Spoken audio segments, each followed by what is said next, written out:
Let's be honest, who hasn't daydreamed about reading someone's mind? Not in a creepy Professor X kind of way, but more like catching that smirk your coworker throws in a meeting and instantly decoding it.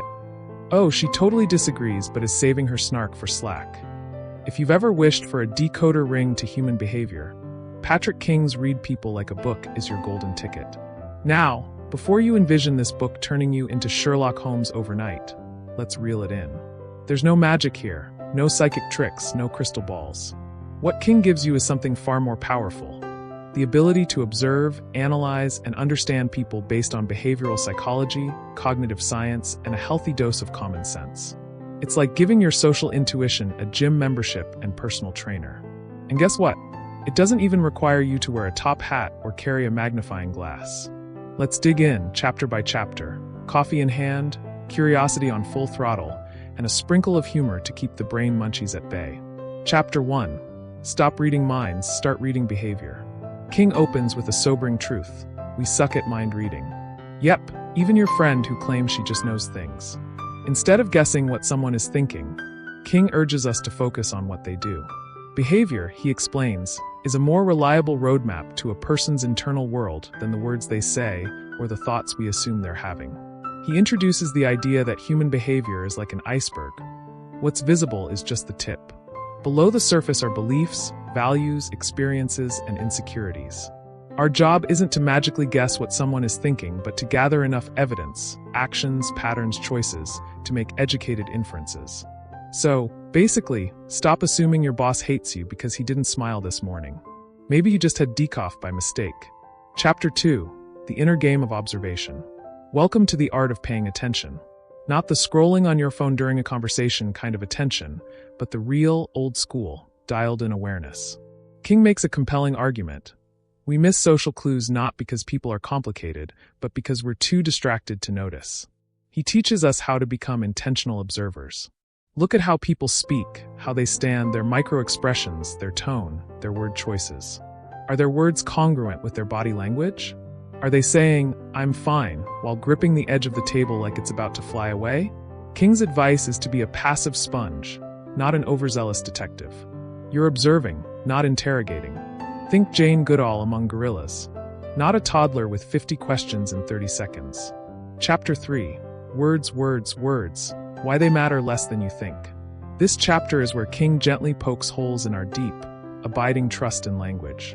Words, he says, are often sanitized, scripted, and socially acceptable versions of what people think. Think about your last awkward dinner party. Did you really tell Aunt Marge how you felt about her political rant? Nope. You smiled, nodded, and passed the potatoes like a diplomat. King reminds us that real insight comes from the unsaid, from hesitations, omissions, or even contradictions. When someone talks about how great their job is but immediately changes the subject when asked about their boss, that's a clue. And when someone repeats, "I'm happy, I'm really happy," more than twice. Oh, grab a blanket and a tub of ice cream. Chapter 4. Patterns are predictable, if you're paying attention. Here, King makes a point that's as comforting as it is creepy. Humans are creatures of habit. We're not as spontaneous or mysterious as we like to think. If someone lies once, they'll likely do it again in a similar way. If someone avoids conflict today, they probably avoided it last month too. Patterns are gold mines for understanding people. King wants us to become collectors of patterns. This doesn't mean judging someone based on one awkward moment. It means noticing the repeated behaviors that form a mosaic of their character. Imagine your friend says they want to be in a serious relationship, but always dates emotionally unavailable people, ghosts nice ones, and laughs off vulnerability like it's a joke. Well, the pattern's louder than the proclamation, buddy. Chapter 5. The Psychology Behind the Curtain. This is the backstage tour. King pulls back the velvet curtain to show us the psychological forces that drive behavior. Cognitive biases, defense mechanisms, conditioning, trauma, attachment styles, you name it. Want to know why someone lashes out at minor criticism? Maybe they have a fragile ego shaped by years of needing to be perfect. Or why someone brags endlessly about their achievements. That could be masking a deep-rooted insecurity that says, "If I'm not impressive, I'm invisible." This chapter feels like a therapy session you didn't schedule, but needed. It teaches you that people aren't just annoying or difficult. They're often just wounded. Still annoying, but now you get why. Chapter 6. decoding emotions like an emotional CSI. Time to channel your inner emotional detective. Emotions, King says, are the breadcrumbs that lead to the truth. The trick is learning to separate real emotion from performance. He walks us through emotional authenticity. Real anger, for instance, often shows up quickly and burns out. Fake anger lingers, simmers, and gets wheeled out like a stage act. Genuine sadness might come with embarrassment, awkward laughs, or attempts to hide it. Fake sadness? Picture a slow-motion soap opera scene. King also reminds us that people don't always know what they feel, let alone how to express it. Your job is to look at the subtle signs: eye movements, voice pitch, word choice. If you're thinking this all sounds like FBI profiling, well, yeah, but without the badge or sunglasses. Chapter 7, Motivation, the Hidden Fuel Tank. This chapter peels back the layers of why people do what they do. Motivation is the invisible engine. Some people are driven by fear, others by approval, others still by power or validation. The same action, say, offering to help, can come from totally different places.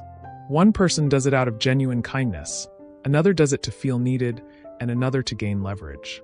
King gives you tools to uncover motivation without playing armchair psychologist. Ask open-ended questions, listen longer than you talk, and don't jump to conclusions.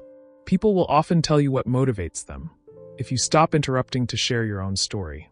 Chapter 8, Lie Detection, No Polygraph Required. This one's juicy. Who doesn't want to know when they're being lied to?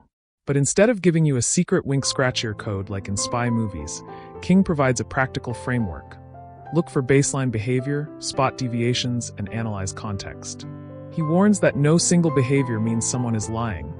Not fidgeting, not avoiding eye contact, not even blinking like a malfunctioning robot. What matters is change. If someone who's normally expressive suddenly turns stiff, or a chill person becomes overly chatty, something might be up. Also, King emphasizes intent. Not all lies are malicious. Some are self-protective.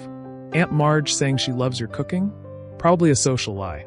Your partner denying obvious cheating evidence? Yeah, different story. Chapter 9, Personality Types, Not Just Buzzwords. This chapter dives into personality traits and tendencies. Think introversion versus extroversion, openness, neuroticism, etc. King leans on the big 5 traits: openness, conscientiousness, extroversion, agreeableness, and neuroticism as a useful compass. He shows you how personality impacts behavior and communication. Someone high in conscientiousness will likely be punctual and detail-oriented. Someone low in agreeableness might sound blunt, but it's not personal, it's just wiring.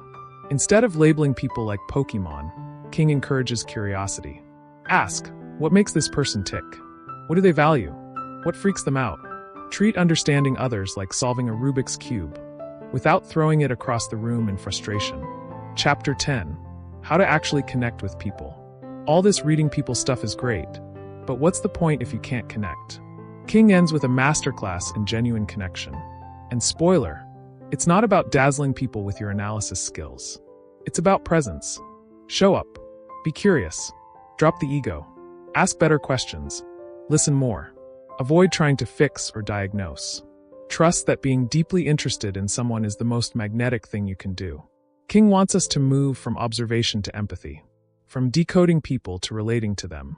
You don't need to be a psychologist or magician, just human. Final thoughts. Welcome to the human safari. Patrick King's Read People Like a Book is a guide not to become manipulative or omniscient, but to become more aware. It teaches us that people aren't as mysterious as we think, but they're also not machines. They're messy, layered, emotional, and contradictory. And isn't that what makes them fascinating? The real skill isn't just reading people. It's reading them with kindness, curiosity, and humility. Sure, you'll get better at spotting lies, decoding motives, and interpreting body language. But you'll also start seeing others through a softer, more understanding lens. In the end, reading people isn't about control. It's about connection. So go out there, Sherlock, but maybe with less trench coat and more heart.